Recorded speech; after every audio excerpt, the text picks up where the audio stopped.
Praise the lord. హల్లెలూయా. ప్రభునందు ప్రియమైన దేవుని బిడ్డలందరికీ ఈ ఉదయకాల శుభాకాంక్షలు. ఈరోజు దేవుని వాక్యము, ప్రాయశ్చిత్తము నాకు దొరికెను.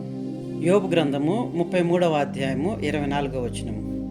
ఆత్మీయ ప్రాయశ్చిత్తము అంటే మన శరీరానికి క్రీస్తు శిరసై ఉండడమే, మన దేహంలో క్రీస్తు ప్రాణమై ఉండడమే, మన అవయవాలన్నీ క్రీస్తు శరీరంగా రూపొంది మనలో క్రీస్తు జీవం ప్రవహించడం, పునరుద్ధాన శరీరంలాగా రూపాంతరం చెందడం. ఇదే ఆత్మకు స్వస్థత, ప్రాయశ్చిత్తము. క్రీస్తు మరణం నుండి తిరిగి లేచి శరీరాన్ని ధరించుకొని మహిమలో తండ్రి కుడిపార్శ్వమున ఆసీనుడైన సత్యమే ఈ ఆత్మీయ ప్రాయశ్చిత్తము మరియు స్వస్థత. సజీవుడైన ఆ క్రీస్తు తన లక్షణాలన్నిటిలో, శక్తి అంతటిలో మనవాడయ్యాడు.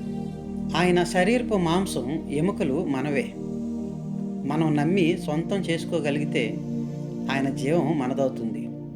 దేవా, నా శరీరం నా ప్రభువు కోసం అని, నా ప్రభువే నా శరీరం అని తెలుసుకునేలా సహాయం చేయని మనం ప్రార్థించగలగాలి.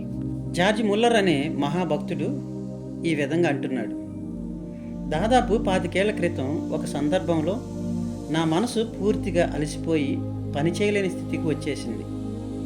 అప్పుడు ఈ వాక్యమే దైవికమైన స్వస్థత గురించిన సత్యాన్ని, ప్రాయశ్చిత్తాన్ని నాకు స్ఫూర్తినిచ్చింది. తెరిచిన నా హృదయపు వాకిలి గుండా క్రీస్తు ప్రవేశించి క్షణక్షణము దాన్ని శక్తితో నింపి జీవం పోసి తన వ్యక్తిత్వపు సన్నిధితో, శక్తితో ఆవరించి నన్ను మెత్తగా నూతనపరిచాడు. ఈ మహాశక్తివంతమైన వాడే మనలో నివసించే దేవుడు, తండ్రిగా, కుమారునిగా, పరిశుద్ధాత్మగా ఆయన గ్రహాలకు సూర్యుడిలా ఎలా కేంద్ర స్థానమో అలాగే నాకు కేంద్ర బిందువై నా మనసులో గొప్ప శక్తికరమైన ఉత్తేజాన్ని దయచేస్తూ ఉన్నాడు. నాలో, నా భౌతిక శరీరం మధ్య ఆయన పీఠం వేసుకొని కూర్చొని ఉన్నాడు. నా శిరస్సు మధ్యలో ఆయన ఉన్నాడు. ఇది 20 సంవత్సరాలుగా నా జీవితంలో నేను అనుభవించే వాస్తవిక అనుభవం. ఈ సత్యం ఇంకా ఇంకా స్థిరపడి ప్రస్తుతం నా 70వ ఏట ఇంకా 30 సంవత్సరాల యువకునిలా హుషారుగా ఉండగలిగేలా చేసింది.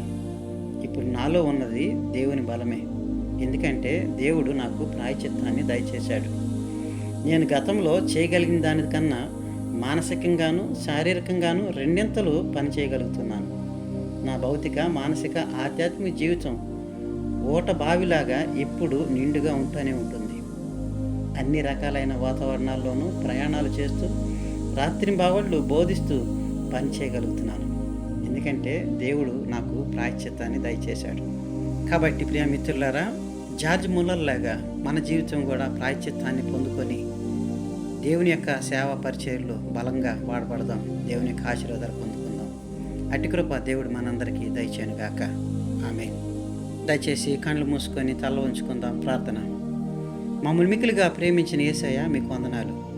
ఇంతవరకు ప్రభువా, మీ రెక్కల నీడలో మమ్మల్ని అందరినీ భద్రపరిచి సంరక్షించి నడిపించినందులకై మీ స్తుతులు, మీ స్తోత్రాలు చెల్లిస్తూ ఉన్నాం. దేవా, మేము ఎంతగానో ప్రార్థిస్తూ మా యొక్క పాపాలను బట్టి, మా యొక్క అపరాధాలను బట్టి మీ దగ్గర తండ్రి ప్రాయశ్చిత్తాన్ని పొందుకోగలిగే భాగ్యాన్ని దయచేయమని వేడుకుంటున్నాం. దేవా, ఎప్పుడైతే మేము మీ దగ్గర నుంచి ప్రాయశ్చిత్తాన్ని పొందుకుంటామో నిజంగా మేము కూడా ఆత్మీయంగా ఎదగలుగుతాం. అట్టి ఆత్మీయ జీవితాన్ని మా అందరికీ దయచేయమని వేడుకుంటున్నాం. ఈ దినమంతా కూడా మీ రెక్కల నీడలో మమ్మల్ని భద్రపరిచి కాయండి, సంరక్షించండి. ఏ విధమైన శోధన, బాధలు, ఆపదలు, అనారోగ్యాలకు మేము గురి కాకుండా మమ్మల్ని మీ యొక్క చేతులతో మమ్మల్ని ఎత్తిపట్టుకోమని మిమ్మల్ని వేడుకుంటున్నాం. మీ నెమ్మది, సమాధానం, సంతోషం, ఆనందాలతో ఈ దినమంతా కూడా మమ్మల్ని నింపి నడిపించమని యేసుక్రీస్తు నామములో అడిగి వేడుకొంచున్నాము తండ్రి. ఆమేన్. ప్రభు మనందరినీ బాగా దీవించిన గాక. May God bless you all.